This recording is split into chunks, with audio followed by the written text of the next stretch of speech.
Et ça m'a mis tout de suite dans l'ambiance que ça allait être une vraie aventure. Qu'il y a eu le briefing et qu'on était une dizaine. Le chef, Custo, est arrivé pour dire un truc et que je captais pas un seul mot de ce qui était dit. Je ne comprenais absolument rien, mais rien de chez rien.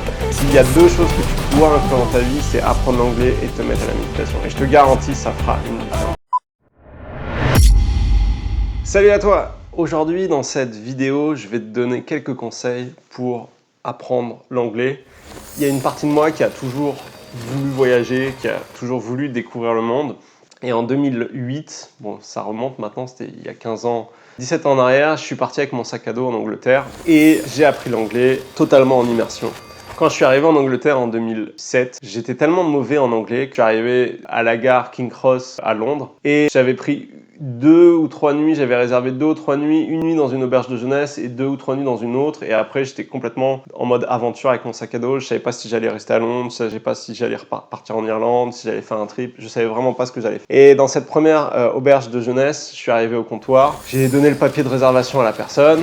Et la personne a commencé à me parler en anglais, incapable de comprendre ce qu'elle me disait. Alors on a essayé de s'expliquer, voilà, pour qu'elle m'explique qu'est-ce qu'elle avait besoin comme pièce, où est-ce qu'il fallait aller, parce qu'il demande toujours tes passeports, pièces d'identité, bref. Et je comprenais absolument rien. Bref, ça a duré pratiquement peut-être 5-6 minutes et à la fin, bon bah voilà, j'ai pu comprendre où est-ce que je devais aller. Et au moment où je suis parti pour rejoindre ma chambre, dans un français parfait, la personne m'a dit « Bon séjour à Londres ».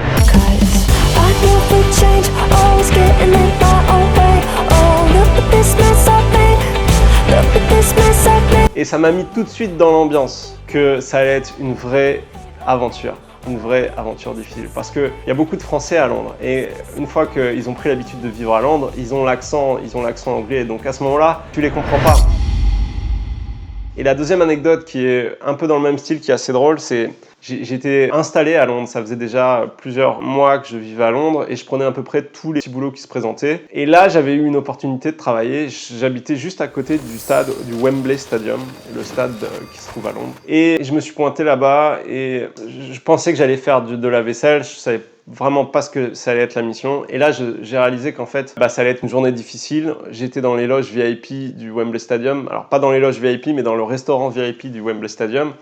Et c'était du service, donc il fallait servir les gens. Et moi, ça faisait que quelques mois que j'étais là-bas et j'avais pas encore un anglais de qualité, c'était vraiment difficile, pour être honnête, je comprenais rien. Et là, j'ai compris, j'ai tout de suite switché, c'était un dimanche, j'ai compris que ça allait pas être une journée facile, que ça allait être une journée extrêmement difficile. Et je m'en suis sorti, j'étais vraiment un conquérant et j'étais en mode warrior, et même si mon anglais était vraiment nul, je me laissais pas écraser par les gens, j'y allais franchement, et à chaque fois, les gens disaient « Oh, it's French, oh, it's nice », et bon, et du coup, ça passait. Mais ça a été une journée de galère, de souffrance, de stress, une des journées les pires que j'ai vécues à Londres, surtout au moment où, quand je suis arrivé et qu'il y a eu le briefing et qu'on était une dizaine, tous des serveurs, et que le chef, Custo, est arrivé pour dire un truc et que je captais pas un seul mot de ce qui était dit, je ne comprenais absolument rien, mais rien de chez rien. Et j'allais faire le service, prendre les commandes, et là je me suis dit waouh, ça va être vraiment difficile. Et ça a été difficile, mais j'ai réussi à passer cette journée. Et à la fin, la nana, mon manager, une nana vraiment super chouette, charmante, une super nana, que j'allais voir toutes les 10 minutes en gros pour qu'elle m'aide parce que j'étais trop en galère. À la fin de la journée, elle me dit bon bah super, on a passé la journée, tout ça. Elle me dit du coup toi, t'es quelle nationalité, tu viens d'où? Et là je lui dis oh bah I'm French, je suis français. Et là elle me regarde, elle fait dans un français parfait, tu es français?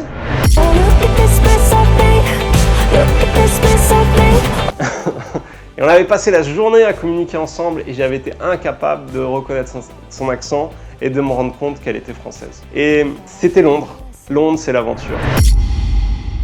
Ce qui m'a permis de progresser et d'apprendre, c'est tout simplement d'écouter la radio. Notamment au début, j'écoutais la radio ne serait-ce que pour réussir à séparer les mots des uns des autres. Même pas pour comprendre ce qui était dit, mais juste séparer les mots. Et ensuite, deuxième étape, je commençais à comprendre. J'ai pris des livres dans une bibliothèque pour enfants, je les ai lus, ça m'a fait commencer à apprendre. Et ensuite, je suis tombé sur le livre de Lee Chill, Jack Reacher. C'est un film, il a été fait en film avec Tom Cruise, Jack Reacher.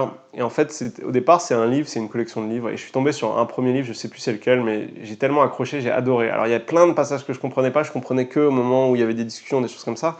Mais le fait de lire ce livre, ça m'a plu, ça m'a poussé à continuer. Et c'est comme ça que j'ai appris l'anglais pendant tout ce périple en Angleterre qui a duré un peu plus de 8 mois à Londres. Et après, je suis parti à Jersey, j'ai trouvé un travail dans une banque qui était mon ancien travail au départ. Et c'est là où, notamment, j'ai vraiment progressé.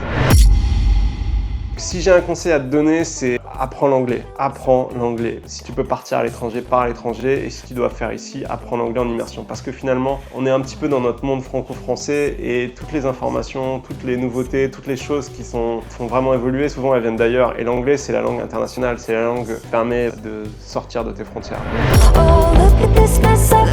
S'il y a deux choses dans ma vie, les deux meilleurs choix que j'ai pu faire dans ma vie, c'est 1, apprendre l'anglais et 2, me mettre à la méditation. S'il y a deux choses que tu dois inclure dans ta vie, c'est apprendre l'anglais et te mettre à la méditation. Et je te garantis, ça fera une différence. Voilà, j'espère que cette vidéo t'a plu. Si tu n'es pas encore abonné à ma chaîne, je t'invite à le faire. Et si tu as aimé cette vidéo, je t'invite à mettre un like, ça me motivera à en créer d'autres. Je te dis à bientôt pour une prochaine vidéo. Ciao!